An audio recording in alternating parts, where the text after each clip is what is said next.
Train দুর্ঘটনায় ৩ জন আহ, jute mill শ্রমিক ঘটনাস্থলেই কিন্তু মারা যান। তার মধ্যে ২ জন আহ, আহ, ২ জন সহোদর, অর্থাৎ তারা আপন ২ ভাই ছিলেন এবং অপর একজন তাদের বাড়ির প্রতিবেশী, অর্থাৎ শাহানারা বেগম নামের একজন নারী। আহ, তারা ৩ জনই কিন্তু আহ, দুর্ঘটনার সময় কিন্তু তারা ৩ জনই মারা যান এবং এখন আছি সেই নিহত ২ সহোদরের বাড়িতে।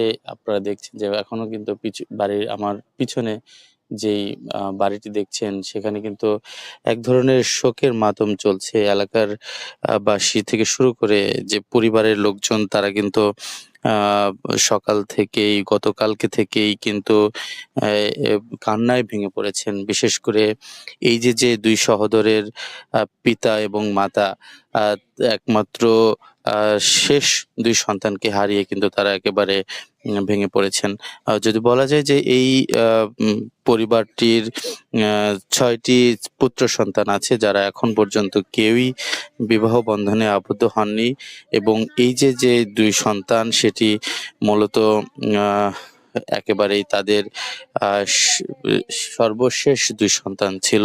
তারা এই তাদের অর্থনৈতিক, বিশেষ করে তাদের অভাব অনটনের কারণে কিন্তু এই জুট মিলে শ্রমিক হিসেবে তারা কাজ করতেন এবং পরবর্তীতে এই শ্রমিক হিসেবে তারা যখন কাজ করতেন, গতকালকেই এই যে ট্রেন দুর্ঘটনায় যে তাদের মৃত্যু হয়েছে, পরে কিন্তু এই যে মা, আপনারা স্ক্রিনে মাকে দেখছেন যে মা কিন্তু কান্নায় ভেঙে পড়েছেন। গতকালকে থেকেই কিন্তু সে বিলাপ করছেন সারা রাত। কিন্তু এলাকাবাসী বলছেন যে তারা এই যে তাদের যে শোক, এই শোক কিন্তু সইতে পারছেন না। অন্যদিকে এই বাড়িরই ঠিক পাশেই শাহানারা বেগম নামে একজন নারী শ্রমিকের মৃত্যু হয়েছে। তার ৫টি কন্যা সন্তান এবং সর্বশেষ তার একটি পুত্র সন্তান, ৭ বছরের একটি পুত্র সন্তান আছে এবং সেই সন্তানদেরকে রেখে কিন্তু আসলে সকালবেলা অর্থাৎ ভোর ৬টার সময় তিনি কাজে বের হন।